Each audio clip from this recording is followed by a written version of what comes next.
I never expected a simple question, at Christmas dinner, to unravel my entire life. My grandfather Harold, a self-made real estate millionaire, looked at me across his massive oak table and casually asked, "Oakley, do you like the house I bought you?" I blinked in confusion. What house? The crystal glasses around us seemed to freeze mid-clink. My mother's fork clattered onto her plate. Grandpa's smile vanished as he slowly stood up, his napkin falling to the floor. "Show me the deed," he demanded, glaring at my parents. Now, my stomach dropped as 20 years of family secrets threatened to spill out. The tension in the dining room was suffocating. Everyone stared at my parents, who suddenly looked like they'd been caught robbing a bank. I'd never seen my father's face drain of color so quickly. "Harold, this isn't the time," my mother said, her voice unnaturally high. "We're having Christmas dinner." My grandfather wasn't having it. At 76, he still commanded respect with his 6-foot frame and penetrating gaze. 28 years I've been waiting for honesty from you two.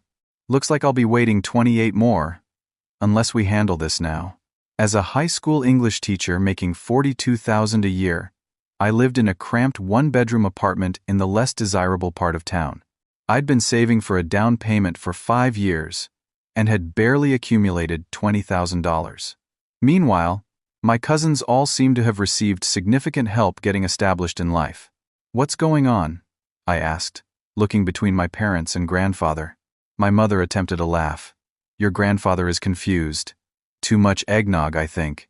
Grandpa slammed his hand on the table, making the silverware jump.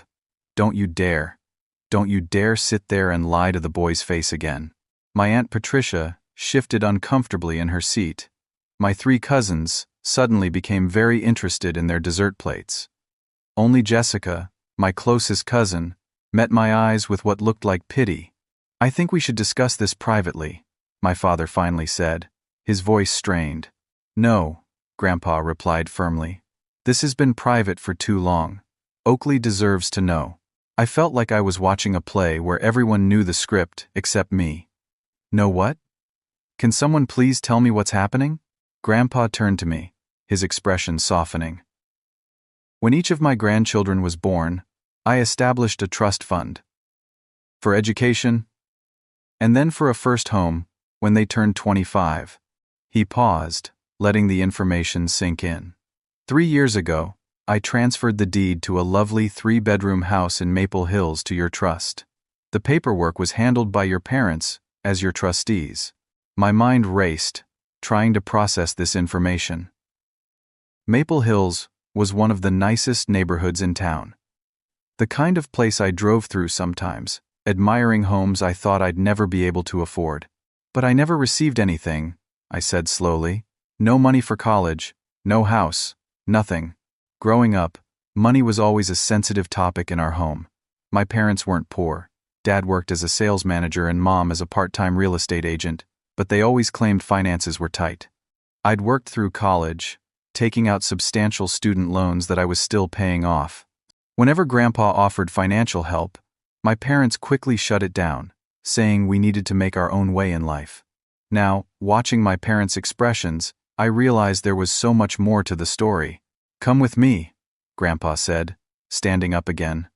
"Frank, Diana, my study." Now, as my parents reluctantly stood, my mother whispered something to my father that I couldn't hear. The rest of the family sat in uncomfortable silence as the 3 of them left the dining room. "Does someone want to tell me what's going on?" I asked the remaining family members. Everyone avoided eye contact, except for Jessica. She sighed and pushed her chair back slightly. "It's not really my place," she began hesitantly. "Just tell me, Jess. There have been rumors for years," she lowered her voice, "about your parents and how they've handled your trust fund." My Aunt Martha cleared her throat. "Jessica, that's enough." But Jessica continued, "Haven't you ever wondered why your parents suddenly renovated their kitchen 5 years ago? Or bought that cabin at the lake? Or take those long cruises every winter while telling you they couldn't help with your student loans?" Memories flooded back. My mother showing up in a brand new car while I was driving a 15-year-old Honda with failing brakes. My parents' business trips that seemed to coincide with luxury vacation spots. Their constant excuses when I asked for help with tuition. Are you saying they took my money? The words felt foreign in my mouth. I don't know the details, Jessica admitted. But Grandpa has been asking questions for years. And your parents have been dodging them just as long. My Uncle Robert finally spoke up. There's a reason your parents have tried to keep you away from family gatherings, Oakley. They didn't want you connecting the dots. I stood up abruptly. I need to hear what's happening in that study. As I walked toward Grandpa's study, my mind was spinning with questions and a growing sense of betrayal that I couldn't yet fully comprehend. The foundation of my relationship with my parents was beginning to crumble beneath my feet. I paused outside the heavy oak door of Grandpa's study, my hand frozen before knocking. The raised voices inside made eavesdropping unavoidable. You had no right. My father's voice, angrier than I'd ever heard it. No right? It was my money, Frank. My gift to my grandson. Grandpa's voice boomed. We are his parents. We decide what's best for him. My mother's shrill tone cut through the air. Best for him? Or best for your bank account, Diana? I knocked firmly and entered without waiting for a response. The scene inside looked like a standoff. Grandpa behind his massive desk, my parents standing defiantly before him. Papers were scattered across the polished surface. I want to know what's going on, I said, closing the door behind me. All of it. My father turned to me, his expression shifting to something softer, more manipulative. Son, this is just a misunderstanding. Your grandfather means well, but he's always tried to interfere in how we raise you. Then explain the house, I said flatly. The one he apparently bought for me that I've never seen. My mother stepped forward, attempting to take my hand. I pulled away. Her smile faltered. Oakley, honey, we were going to surprise you. The timing just hasn't been right. Grandpa made a disgusted sound. Stop lying to the boy. Show him the documents. He pushed a folder across the desk. I opened it to find what appeared to be trust documents dated back to when I was born. My eyes widened at the figures hundreds of thousands of dollars that had grown over decades. Education allocations, property investments, a substantial sum that should have been transferred to my control when I turned 25. I don't understand, I whispered, though the sickening truth was becoming clearer with each passing second. Your trust was substantial, Grandpa explained, his voice gentler now, both for education and eventually property. The house in Maple Hills was purchased 3 years ago from your trust funds. The deed should have been transferred to you. I looked up at my parents. Where is this house now? The silence that followed was damning. We sold it, my father finally admitted, his voice devoid of remorse. The market was perfect, and the opportunity was too good to pass up. You sold my house? The words felt surreal leaving my lips. Our investment advisor suggested my mother began. Investment advisor? I cut her off. It wasn't your investment. It wasn't your house to sell. My father's demeanor changed, becoming defensive. We've always done what's best for this family. Sometimes that means making difficult decisions. Where's the money from the sale? Grandpa asked, though his tone suggested he already knew the answer. Neither of my parents responded immediately. I have a right to know, I insisted, a strange calmness settling over me despite the storm raging inside. We invested it, my father said vaguely. In what? I pressed. More damning silence. Grandpa opened another folder. Your parents have been living quite well, Oakley. A vacation home in Naples, Florida. Extensive renovations to their primary residence. Several luxury vacations annually. Meanwhile, you've been struggling to make ends meet on a teacher's salary, drowning in student debt that should never have existed. The betrayal cut deeper than I could have imagined. All those years of scraping by, eating ramen noodles for days straight to save money, picking up tutoring gigs on weekends, delaying doctor visits because I couldn't afford the copay, all while my parents had access to money that was rightfully mine. How could you do this to me? My voice cracked slightly. Don't be dramatic, Oakley, my mother said dismissively. We raised you, clothed you, fed you. Do you know how expensive that is? That's what parents are supposed to do. I exploded. That's not an excuse to steal from your own child. My father's face hardened. We didn't steal anything. We managed your inheritance as we saw fit. You were too irresponsible to handle that kind of money. Irresponsible? I worked 30 hours a week while maintaining a full course load in college. I've been saving every penny I can for years. When exactly was I irresponsible? A knock at the door interrupted our confrontation. My Aunt Patricia entered, looking uncomfortable. I'm sorry to interrupt, but everyone's wondering if we should continue with dessert or tell them dinner is over, Grandpa said firmly. And Patricia, you might want to stay. This concerns the whole family. My aunt hesitated, then nodded, and closed the door behind her. What does she have to do with this? I asked. Nothing directly, Grandpa explained. But your parents have been spreading certain narratives about you to the family for years, about why you weren't receiving your inheritance. What narratives? My mother looked away, unable to meet my eyes. They told the family you had gambling problems, my aunt finally said, and later, substance abuse issues, that you couldn't be trusted with your inheritance. The revelation hit me like a physical blow. You told everyone I was a gambling addict? An addict?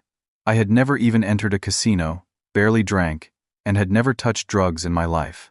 We needed to explain why you weren't getting the money, my father said, as if this were perfectly reasonable. So you destroyed my reputation, instead of admitting you took it? The magnitude of their betrayal expanded beyond financial theft to something far more personal and devastating. I turned to Aunt Patricia. And everyone believed this? She looked ashamed. You were always distant from the family. We rarely saw you. Your parents said you were embarrassed about your problems, that you needed space. They kept me away from you. They always had excuses for why we couldn't attend family functions. The pieces were falling into place. My isolation from my extended family hadn't been coincidental, it had been strategic. My parents had systematically cut me off from family support to hide their financial abuse. I want to see the records, I demanded, turning back to Grandpa. Everything. Every withdrawal, every transaction. Grandpa nodded solemnly. My lawyer has been compiling them. It's why I finally confronted them tonight. The evidence is overwhelming, Oakley.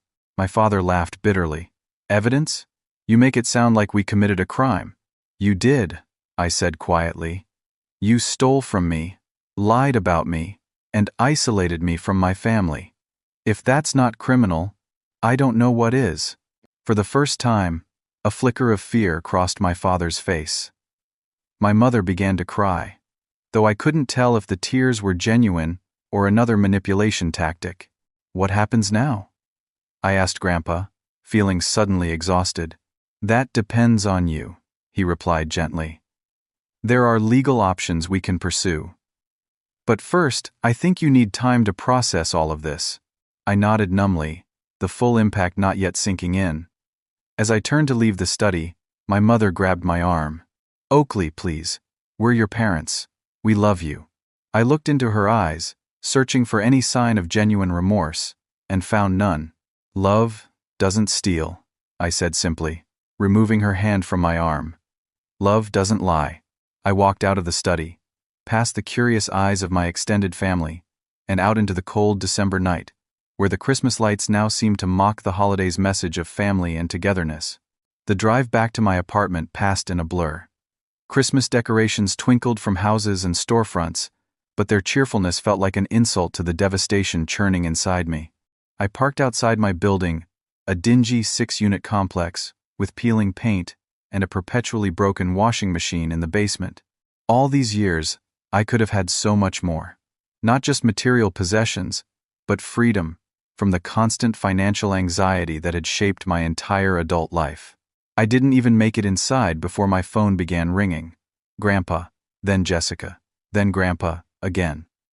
I silenced it and sat in the dark of my small living room, trying to process everything. Around midnight, a knock at my door startled me from my daze. Through the peephole, I saw Grandpa and a man in a suit carrying a briefcase. Oakley, I know you're in there, Grandpa called out. This is important. I reluctantly opened the door. This is Calvin Turner, Grandpa introduced the stranger. He's been my attorney for 30 years.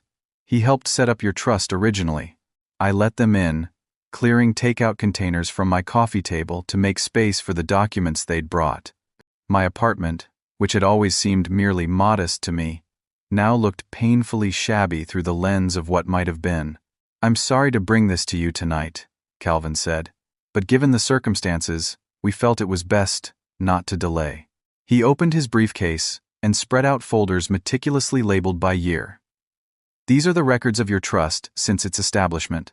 And these, he placed another stack to the side, "are the unauthorized transactions we've identified." The next 2 hours were excruciating. Year after year, transaction after transaction, the story of my parents' betrayal unfolded in bank statements and property records. Not just the house in Maple Hills, but other properties bought and sold in my name. Investments liquidated. Funds transferred to their personal accounts under the guise of management fees. The total amount, Calvin concluded grimly, approaches $2.4 million, including compound growth over the years.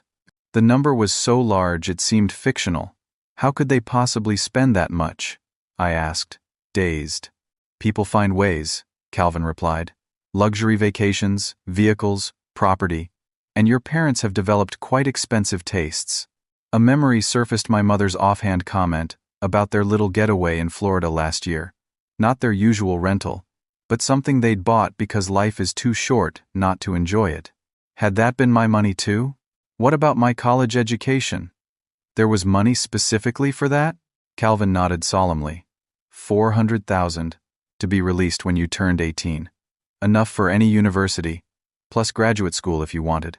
I thought of my $68,000 in student loans, the interest accumulating daily, the extra jobs I'd worked, the scholarships I desperately applied for. And the house? The one Grandpa mentioned at dinner? Calvin pulled out another folder. A 3-bedroom Craftsman in Maple Hills. Purchased for $640,000, sold 14 months later for $780,000.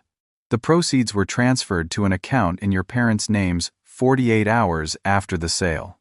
He showed me photos of the house, my house. Stone facade, mature oak trees in the yard, a covered porch, perfect for summer evenings. Everything I'd ever wanted. Your signature appears on several documents, Calvin continued, showing me papers with what looked like my signature. Did you sign these? I examined them closely. No, never. I've never seen any of these. That's what we suspected. Forged signatures on legal documents constitute fraud.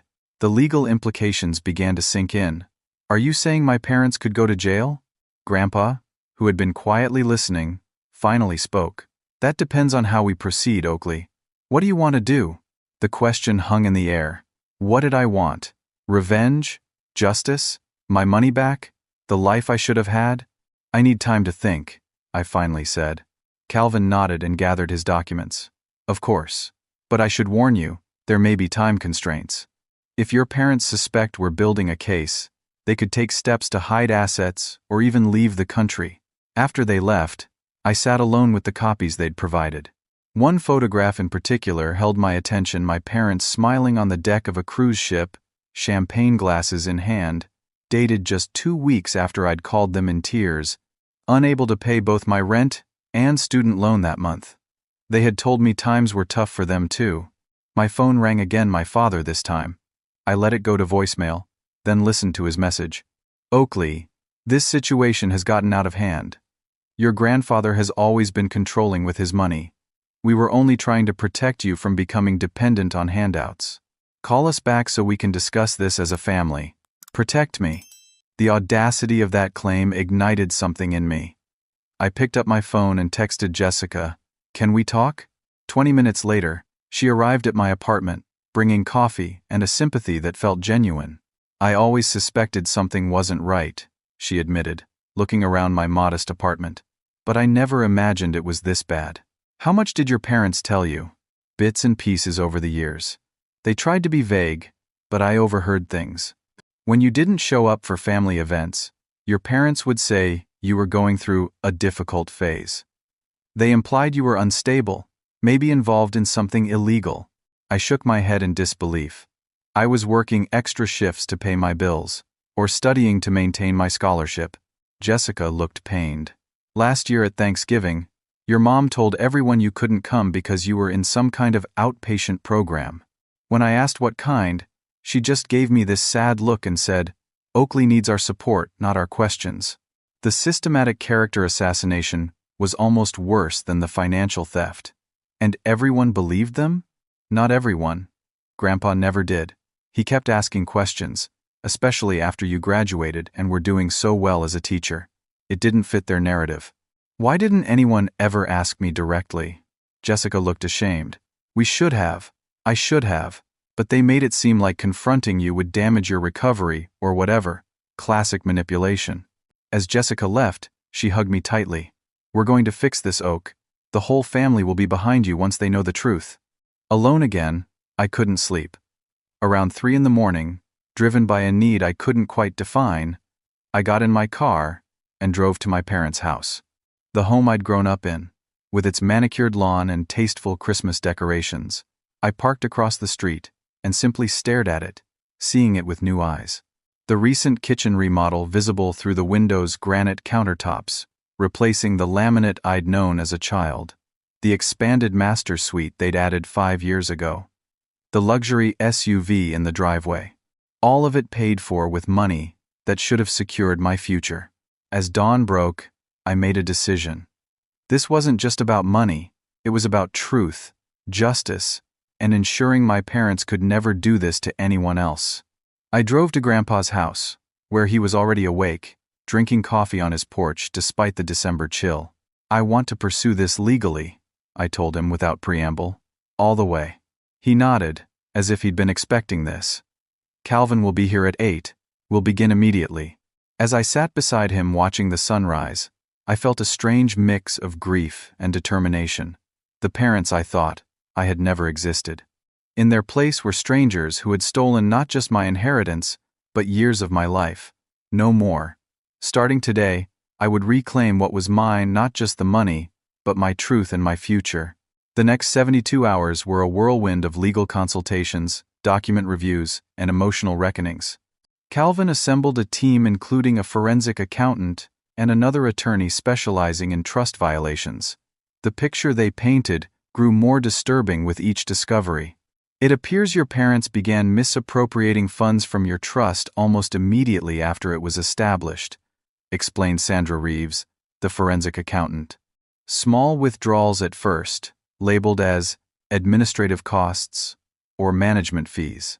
These accelerated significantly when you turned 18. We sat in Grandpa's sunroom, surrounded by stacks of financial records. Outside, snow began to fall, blanketing the world in white silence. The pattern suggests they never intended for you to receive any of the money, Sandra continued. Each time a distribution should have occurred when you started college, when you turned 25, they created elaborate paper trails to justify redirecting the funds. How did they get away with this for so long? I asked. Calvin looked uncomfortable. Unfortunately, your grandfather's previous attorney, who was supposed to provide oversight, was negligent. He accepted your parents' explanations without proper verification. He was more than negligent, Grandpa interrupted. He was complicit. That's being handled separately. The extent of the conspiracy left me reeling. Not just my parents, but professionals who should have protected my interests had failed me. What are our options now? I asked. Calvin laid out several paths. Civil litigation, potential criminal charges for fraud and forgery, or a private settlement agreement. The statute of limitations complicates things, he admitted. Some of the earliest misappropriations may be beyond legal reach, but the forged documents, especially those related to the house sale, are recent enough for criminal charges. Criminal charges, the words hung in the air. My parents facing potential jail time. Despite everything, the thought made me physically ill. I need to talk to them, I decided. One more time. Before we proceed, Calvin advised against it, but I was resolute. Grandpa understood. Just don't go alone, he cautioned. I drove to my parents' house the next morning, accompanied by Jessica for moral support. My father answered the door, his expression shifting quickly from surprise to wariness. Oakley, We've been trying to reach you." His eyes flicked to Jessica. "This is a family matter." "Jessica is family," I replied. "And I'm not staying long. I just came to give you an opportunity to explain yourselves, to tell me the truth, for once." He hesitated, then stepped aside to let us in. The house I grew up in now felt like a monument to their betrayal. New furniture, expensive art on the walls, the smell of recent renovations, all of it tainted. My mother appeared from the kitchen, her face carefully composed into an expression of maternal concern. "Oakley, darling, we've been so worried." "Save it," I said flatly. "I've seen the records. All of them. The house in Maple Hills, the forged signatures, the lies to the family about me having addiction problems. I know everything." My parents exchanged glances. My father's demeanor shifted, his voice hardening. "You have no idea what you're talking about. You've always been gullible, too willing to believe whatever your grandfather tells you. It's not just what Grandpa told me. It's bank statements, property records, documented evidence of 28 years of theft. We are your parents," my mother hissed, her facade cracking. "Everything we have done has been for this family." "For this family? Or for yourselves?" Jessica interjected. "Look around this house, Diana. Nothing here was for Oakley." My mother turned on Jessica with unexpected venom. "Stay out of this. Your parents spoiled you rotten. You have no idea what it takes to build something from nothing." "You didn't build anything from nothing," I countered. "You stole my future to finance your present." My father laughed bitterly. "Your future? What about our sacrifices? 20 years of raising you, and Harold still treated you as the golden grandchild, while barely acknowledging our existence."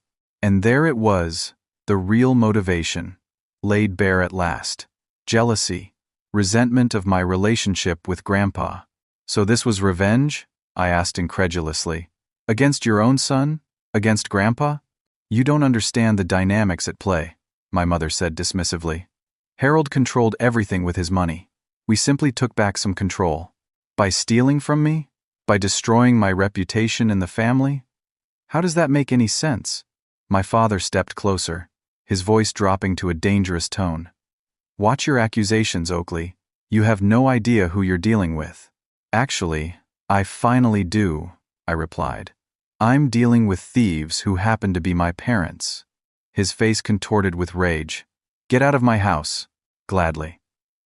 But first, you should know that by this time tomorrow, our attorneys will be filing legal action against you both. Criminal charges for fraud and forgery. Civil suits for the misappropriated funds." My mother's composure collapsed entirely. "You would do that to us? Your own parents? You didn't seem concerned about family ties when you were stealing $2 million from your own son." My father's expression turned calculating. "You'll never get a cent back. You know that, right? Legal fees alone will eat up whatever might be recovered. And good luck proving anything without proper documentation." "We have the documentation," Jessica interjected. "All of it." For the first time, I saw genuine fear in my father's eyes. My mother began to cry real tears this time, not the performative ones she'd displayed at Grandpa's. "Oakley, please," she begged. "We can work this out as a family. We'll make it right." "It's too late for that," I replied, moving toward the door. Far too late. As we left, my father called after me. "Do this, and you're no longer our son. Do you understand? You'll have no family left." I turned back one last time. "I have family, real family, just not you." In the car, the adrenaline that had carried me through the confrontation ebbed, leaving me shaking. Jessica drove us back to Grandpa's house in silence, occasionally squeezing my hand in support. That night, as I tried to sleep in my childhood bedroom at Grandpa's house, my phone lit up with messages from my parents, alternating between threats and pleas for understanding. I blocked their numbers. The next morning, Calvin's team filed the legal complaints as promised. By afternoon, local news had picked up the story. Prominent local couple, accused of defrauding son of millions. My private pain had become public spectacle. Friends from college and work called, shocked by the headlines. My principal expressed concern about the publicity affecting my teaching position. My carefully constructed life was collapsing alongside the illusion of who my parents had been. That evening, Grandpa found me sitting alone on his back porch, watching snow continue to fall. "I remember teaching you to build snowmen out there," he said softly, joining me. "You taught me a lot of things. I wish I'd spent more time with you growing up. They kept you away deliberately." "I see that now." He sighed heavily. "I should have done more, pushed harder to be in your life. You couldn't have known what they were doing. Maybe not everything. But I suspected something was wrong. The way they isolated you from the family. The excuses for why you couldn't attend gatherings. I just never imagined the extent of their betrayal." We sat in companionable silence for a while. "What happens now?" I finally asked. "Now," he said firmly, "we rebuild your life, your place in this family. Everything they took from you. Some things can't be replaced." "No," he agreed sadly. "Some things can't." That night, I dreamed of the house in Maple Hills, a home that had been mine for a brief time without my knowledge. In the dream, I walked through empty rooms that might have been filled with my life, my future, my memories. I woke with tears on my face, and a renewed determination to claim what remained of what should have been mine. 3 days after filing the legal complaints, I received an unexpected call from Calvin. "Your parents are attempting to liquidate their assets," he informed me, his voice tight with urgency. "They've listed their house for sale, well below market value for a quick transaction. And there's been unusual activity in their investment accounts. They're running," I realized.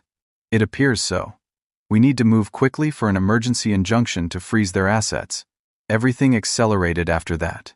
Emergency court hearings. Temporary restraining orders against my parents. Discoveries of additional accounts we hadn't known about before. Through Jessica, I learned that my parents had told family members I was having a mental health crisis and had been manipulated by Grandpa. Some believed them the same ones who had accepted their previous lies about my supposed addictions. Others, seeing the mounting evidence, began to distance themselves from my parents. 2 weeks after Christmas, we had our first major court hearing. I saw my parents across the courtroom, dressed impeccably, projecting an image of respectable citizens wrongfully accused. My mother dabbed at her eyes periodically with a monogrammed handkerchief. My father sat stoically, occasionally whispering to their attorney. They didn't look like thieves. They looked like the parents who had attended my high school graduation, who had helped me move into my first apartment, who had sent care packages during finals week in college. The disconnect between those memories and the evidence before me was almost unbearable. The judge granted our request for a continued freeze on their assets, pending further investigation. As we left the courthouse, reporters shouted questions. I kept my head down, but couldn't avoid hearing my father's statement to the press. "This is a family misunderstanding that has been grossly distorted. We love our son and have only ever acted in his best interests. We're confident that when all facts come to light, our actions will be vindicated." His performance of paternal concern was so convincing that for a moment, I almost doubted myself. Had I overreacted? Was there an explanation I hadn't considered? Calvin seemed to sense my wavering resolve. "Don't let them get in your head, Oakley. The evidence is clear." That evening, I met with Sandra, the forensic accountant, who had completed her preliminary report. "It's worse than we initially thought," she said, spreading documents across Grandpa's dining table. "They didn't just take the obvious distributions. They've been systematically draining smaller amounts for years, disguising them as management fees, administrative costs, and fabricated expenses." She showed me a particularly damning series of transactions. Here, they transferred $30,000 for what they claimed were your medical expenses in 2018. "Do you recall any significant medical issues that year?" I shook my head. "I had a physical for my teaching certification. That's it." As I suspected, we've found over 50 similar false expense claims. The meticulous nature of their theft was staggering. This wasn't opportunistic misappropriation. It was calculated, sustained fraud, spanning nearly 3 decades. "There's something else," Sandra said hesitantly. "We've uncovered evidence that your parents may have misappropriated funds from other family trusts as well. What? Whose? Your cousin Tyler's college fund shows similar patterns of unauthorized withdrawals. And there are questions about your grandmother's estate after she passed. The scope of their betrayal expanded beyond me to the entire family. When I shared this information with Grandpa, he looked physically ill. Elizabeth's estate, he murmured, referring to my grandmother who had died when I was 12. I let Frank handle much of the distribution because I was grieving. I never thought. His voice trailed off, but the implication was clear. My parents' deception may have begun long before my trust fund. As January progressed, more family members came forward with financial discrepancies. My Uncle Robert revealed that my father had borrowed a substantial sum for a business opportunity that was never repaid. My Aunt Patricia admitted that valuable jewelry left to her by my grandmother had mysteriously gone missing after my mother offered to have it appraised. The family unity I'd feared losing by pursuing legal action against my parents instead strengthened as the extent of their exploitation became clear. Far from isolating me, the legal proceedings were bringing us together in shared outrage and determination for justice. During this time, I continued teaching, finding solace in my classroom routine. My students, blissfully unaware of my personal turmoil, provided a welcome distraction, but maintaining professional composure became increasingly difficult as the case gained media attention. One evening after school, I found my principal, Linda, waiting by my car. "Oakley," she began gently, "I want you to know the school board fully supports you through this difficult time. If you need to take leave, we can arrange for a substitute. I appreciate that, but teaching is keeping me sane right now." She nodded understanding. "Just know the option is there. And," she hesitated, "I received a concerning call from your mother today." My stomach dropped. What did she want? She suggested your recent behavior was part of an ongoing mental health issue, that you've had episodes of paranoia in the past. Linda looked embarrassed. "I want to be clear, I don't believe her, but I thought you should know they're trying this approach." The character assassination was continuing, now expanding beyond family to my professional life. They were attempting to undermine my credibility anywhere they could. That night, I received an email from my father's personal account.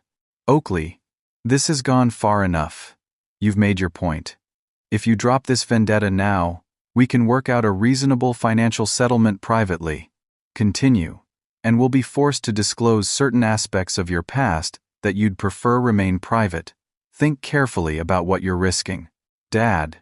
The thinly veiled threat confirmed what I already knew: they would stop at nothing to protect themselves, even if it meant destroying me in the process. I forwarded the email to Calvin, who added it to the growing file of evidence. "This constitutes witness intimidation," he noted. "It only strengthens our case."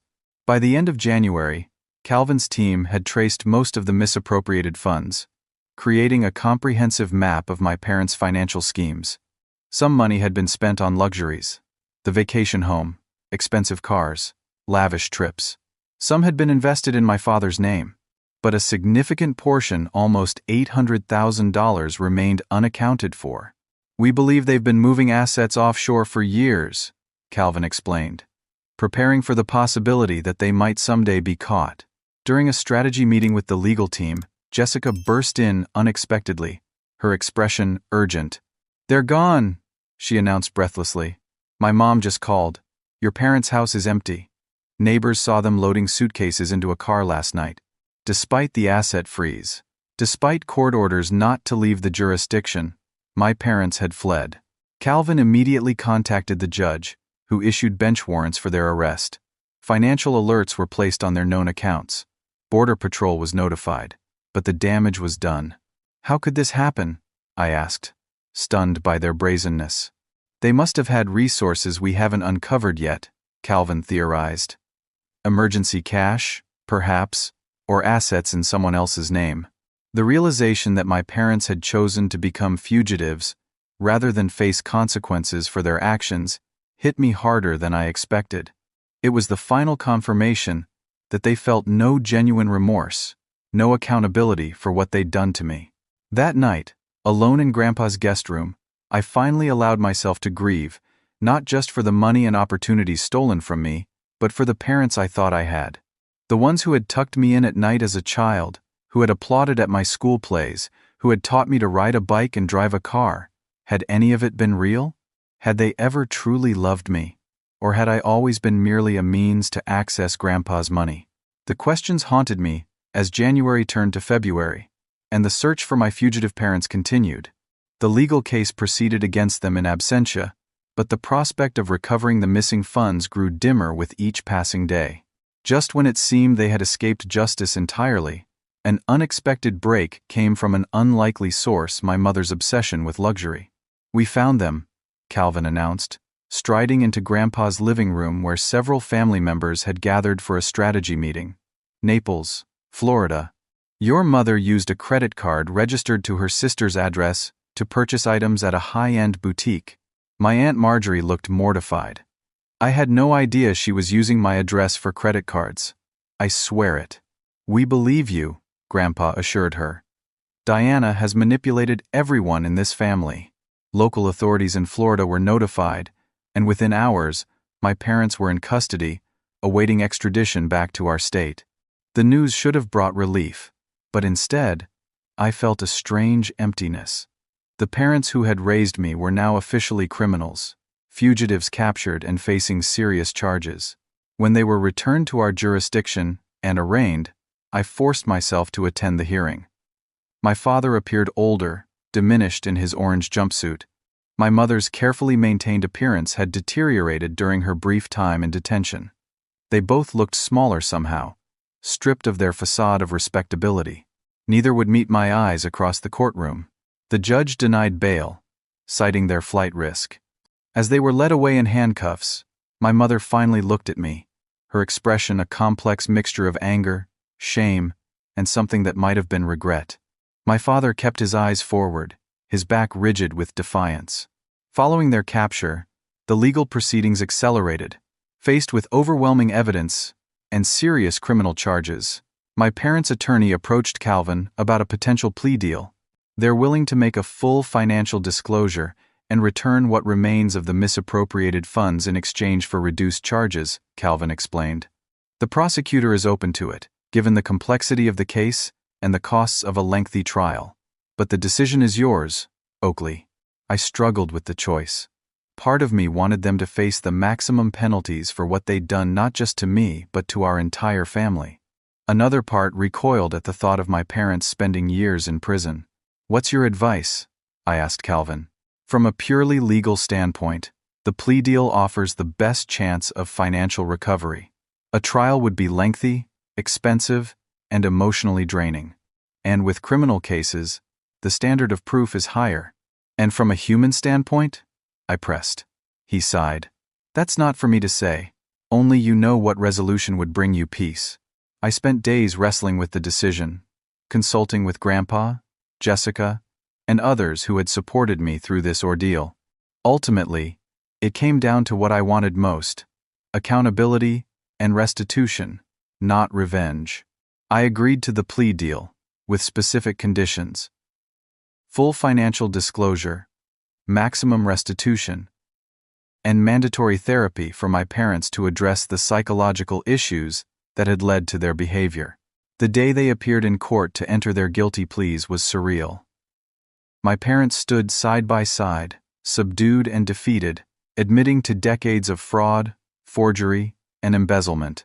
My mother wept quietly as the judge outlined the terms of their plea agreement: 3 years in prison, 5 years probation, and full restitution of all recoverable funds. Outside the courthouse, reporters again clamored for comments. This time, I stopped briefly. "This has never been about punishment," I stated carefully. "It's about accountability and ensuring that what happened to me doesn't happen to anyone else. No child should have their future stolen by the people meant to protect them." In the following weeks, forensic accountants worked with my now cooperative parents to track down the missing assets. Some were indeed in offshore accounts. Some had been held under aliases or in shell companies.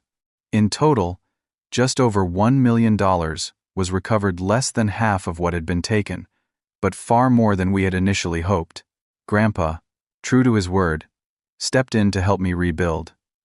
He offered to purchase a house for me outright, but I hesitated, still uncomfortable with such a large gift.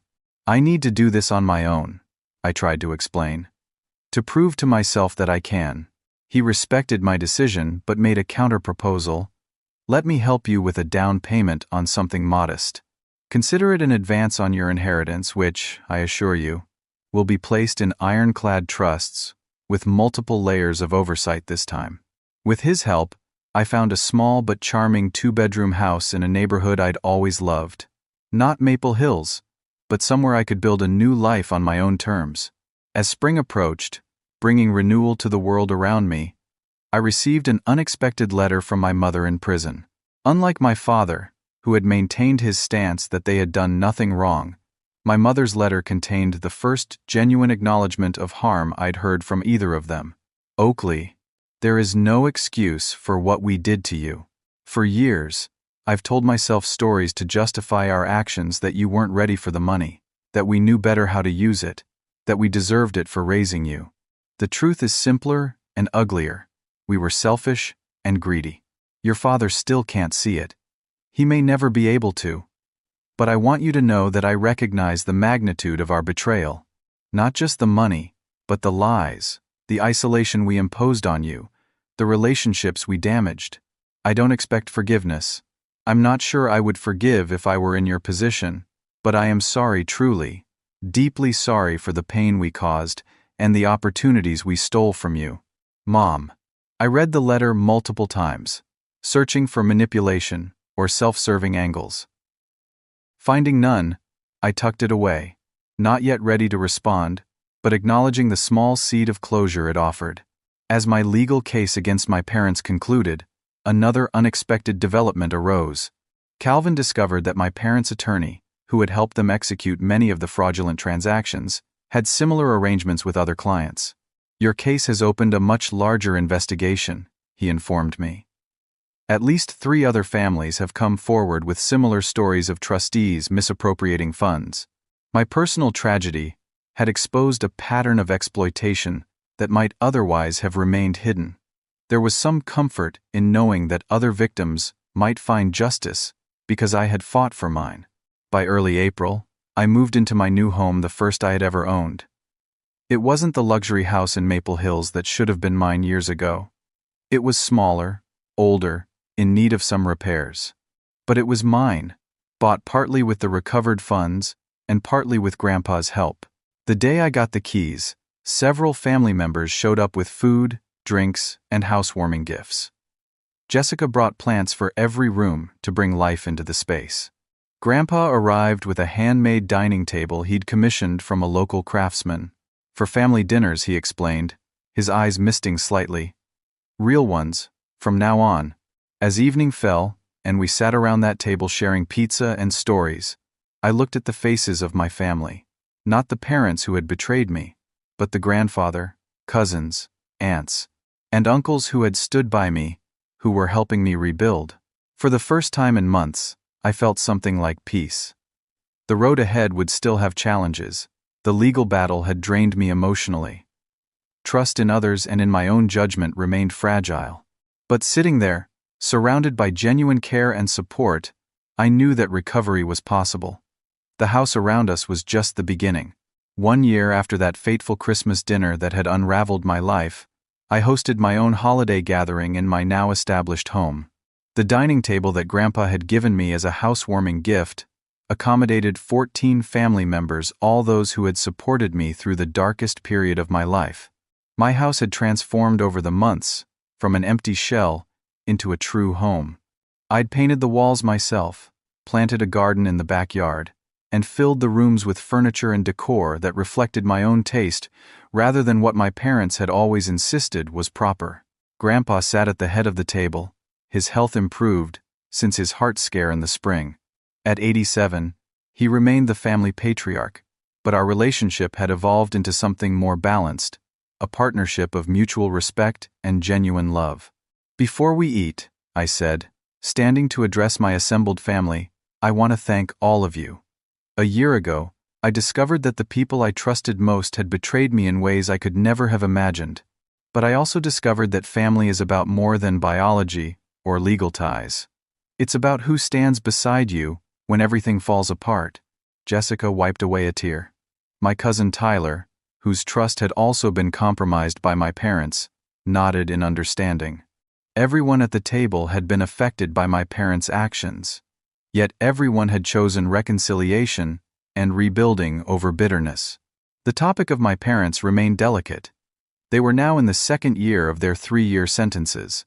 My father had made no attempts at contact since his imprisonment. My mother wrote occasionally simple letters about her daily life in the facility, her participation in financial ethics courses, her therapy sessions. I responded sometimes, briefly, still maintaining emotional distance, but no longer consumed by anger. The financial aftermath had been complex, but ultimately successful.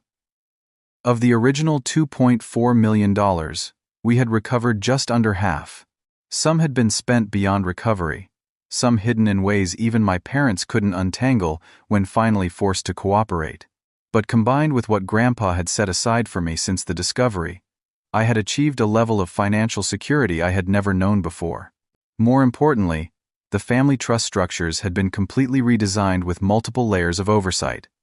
Calvin had created what he called the most tamper-proof trust instruments I've ever drafted. No single trustee had unilateral power. All transactions required multiple approvals.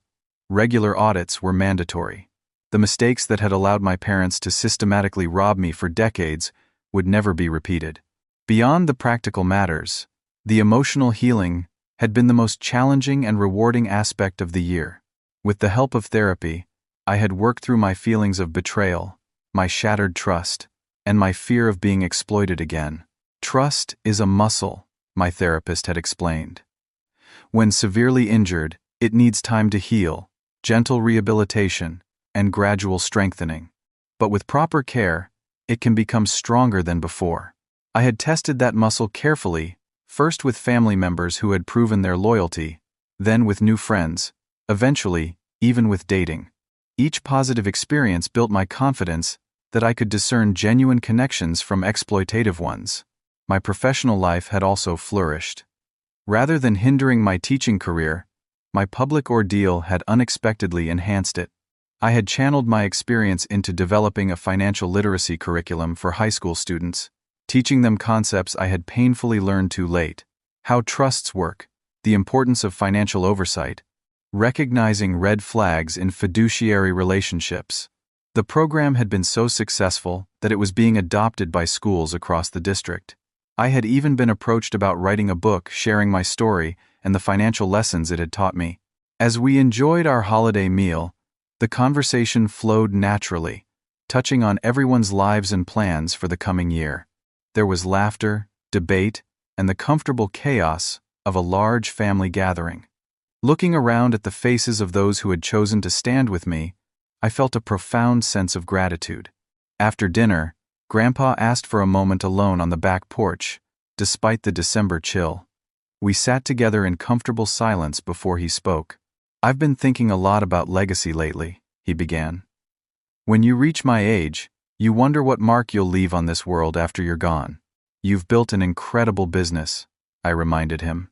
"Employed hundreds of people. Created housing for thousands." He nodded. "Those things matter, but they're not what I'm most proud of." "What is?" "This," he gestured toward the house where our family continued their celebrations. "Watching you rebuild your life, seeing how you've turned tragedy into purpose. That's my true legacy, Oakley. Not the buildings or the bank accounts, but the character you've shown in the face of betrayal." I was deeply moved by his words. "I couldn't have done it without you." "You would have found a way," he said confidently. "That's who you are, but I'm grateful I could help make the path a little easier." As we rejoined the family, Jessica was organizing an impromptu gift exchange, not the expensive presents my parents had always insisted upon, but thoughtful tokens that reflected genuine understanding of each recipient. My gift from Grandpa was a small, worn book. His original business journal from when he started his real estate company 60 years ago. "I want you to have this," he explained. not because I expect you to follow in my footsteps, but because I want you to see that everyone starts somewhere, makes mistakes, learns, and grows. Your parents lost sight of that journey. They wanted the destination without the growth it requires. Later that evening, as the gathering wound down and family members departed with warm hugs and promises to meet again soon, I stood in my doorway watching taillights disappear down my street. My home, truly mine, stood as testament to resilience and renewal. The journey had been painful beyond measure. The betrayal by my parents had shaken the very foundation of my identity and security. But through that crucible, I had discovered strengths I never knew I possessed and connections more genuine than I had ever experienced. The money recovered was significant, but the true recovery had been of my sense of self, my agency, and my ability to trust wisely rather than blindly. I had learned that family is defined by actions, not blood, that wealth lies in relationships more than bank accounts, and that the most valuable inheritance is integrity. As I closed my door against the winter chill, I knew that whatever the future held, whether my parents eventually sought genuine reconciliation or remained distant figures in my life, whether the financial wounds fully healed or left permanent scars, I had emerged not just surviving, but thriving. The house my grandfather had once bought for me had been lost, but the home I had built for myself, both physically and emotionally, was unshakable. The greatest lesson from this painful chapter was simple but profound. Our worth is not determined by what others do to us, but by how we choose to respond. In choosing truth over comfort, accountability over denial, and growth over bitterness, I had reclaimed not just my financial inheritance, but my power to define my own life story.